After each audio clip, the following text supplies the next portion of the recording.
Une foie de canard qu'on va présenter tout simplement comme ça. Il est beau ce foie. Hein. Il est de ce matin. Vous l'incisez? Oui, j'aime bien parce que ça permet de très peu le cuire parce qu'on va le recuire après avec le cabillaud. Donc on va juste le colorer pour bien qu'il s'éclate.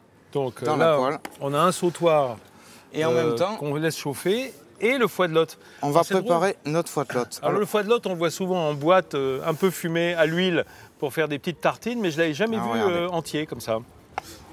Donc on va juste utiliser notre matière grasse du foie gras de canard dans la poêle. Oui, là c'est bien chaud, hein, ça commence à chanter d'ailleurs au moment où on le met dedans.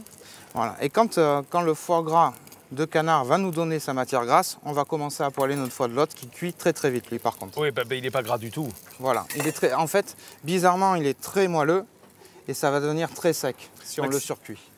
Donc là on voit que le foie gras de canard, pour la première coloration on y est presque, on voit bien la petite colorette qui se forme. Comme un beurre noisette, en fait, voilà, c'est le gras de canard qui s'est coloré. Et là, on va commencer à mettre notre foie de lotte pour éviter tout apport de matière grasse dans la recette. Et on va retourner notre foie gras. On voit déjà cette... Donc on a vraiment une belle coloration. Qui est bien doré. Ouais. On farcit donc le filet de cabillaud. Alors, on prend notre dos de cabillaud. On ouvre le cabillaud en deux, On ouvre le cabillaud en deux, mais sans couper la chair, pour garder le cabillaud en entier après cuisson. Donc une fois qu'il est étalé comme ça, on prend 2-3 pluches d'épinards. Oui. On va poser au milieu. Ça va vraiment aromatiser? Non, pas du tout. Non. Mais comme on met une pointe de cresson avec une feuille de capucine, ça va adoucir aussi un peu la cuisson quand même. Donc on arrive à avoir un peu de jeu dans l'assiette grâce à ces feuilles. Donc on a roulé notre cabillaud, on l'a farci de foie gras et là on va le serrer dans un film de façon à ce qu'il reprenne un peu sa forme. Et on va le faire refroidir environ une demi-heure au frais. Oui. Hein, puisque là, on a mis du butternut ou doux beurre en français, mais tout le monde dit butternut. Comment est-ce qu'on va le faire cuire, ce butternut? De deux façons? Oui, de deux façons. On va faire des pickles de butternut. Donc... Attendez, je vous le montre, hein, si vous ne le connaissez pas, ce butternut, c'est celui-là. C'est une courge très ferme hein, et qui a une finesse de grain beaucoup plus importante que le potiron. Hein. C'est vrai, c'est moins farineux, on va dire. Voilà. Donc on va utiliser cette partie-là pour faire des petites rondelles, comme ça, toutes fines. Oui. Et on va faire des petits cercles. Donc à l'emporte-pièce ou au couteau, comme vous voulez, vous faites des triangles, n'importe quoi. Avec les chutes, on va faire une petite purée, donc juste cuit dans une chauffante, donc de l'eau, une pointe de sel. Ça va prendre environ 15 à 20 minutes, suivant la grosseur des morceaux. Et pour les pickles, c'est tout simple.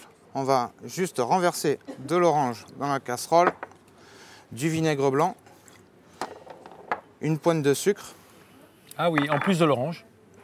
Et une pointe de sel. Ah, c'est vraiment une pointe là, hein, pour le coup. Oui, oui, totalement. Mais le sel, je ne suis pas trop sel, on va dire. Il faut limiter un peu notre consommation de sel. Mais carrément. On peut, voilà. Alors, on arrive à ébullition. Dès que ça frémit, on met. Dès que ça frémit, on les lance. On attend la prochaine ébullition. On filmera et on mettra en dehors du feu. Et c'est fini. Et c'est fait. C'est fini. Avec le goût de l'orange qui va venir agrémenter évidemment. Totalement, mais qui va rajouter aussi un peu encore de l'acidité pour casser le gras et le sucre du plat. Ouais, d'autant que le sucre, il y en a dans les courges, hein, toujours. Exactement. Alors, on a sorti notre cabillaud du frais, il a bien serré, vous voyez. Oui, donc ça fait un petit ballotin. Totalement. Et le foie est à l'intérieur. Voilà, et là on va le cuire sans matière grasse. Comment ça? Qu'avec le chalumeau. Mais non. Alors, elle va aimer la mouche. Par contre, il y a un petit secret quand même. C'est qu'il faut passer notre poisson préalablement dans une eau de mer. Donc une eau qu'on fait nous-mêmes. On met 180 g de sel fin dans 1 litre d'eau. On fait tremper notre darne de poisson dedans pendant 10 minutes, 8 à 10 minutes suivant l'épaisseur. Ouais. C'est-à-dire si vous avez un morceau de 120, c'est 8 minutes et un morceau de 150 g, ça va être 10 minutes. Et ça va permettre justement de faire une couche, une petite cuisson autour du poisson pour éviter qu'il prenne feu. Sinon, il s'enflamme? Alors j'ai des amis qui ont essayé de refaire la recette un fameux soir et ils ont mis le feu au poisson. Oui. Aïe. Ah oui, d'accord. Donc ça, c'est pas possible. Et vous dites, Maxime, c'est pas possible, t'as fumé le cabillaud, quoi. C'est de ma faute. Donc maintenant, je préfère le stipuler.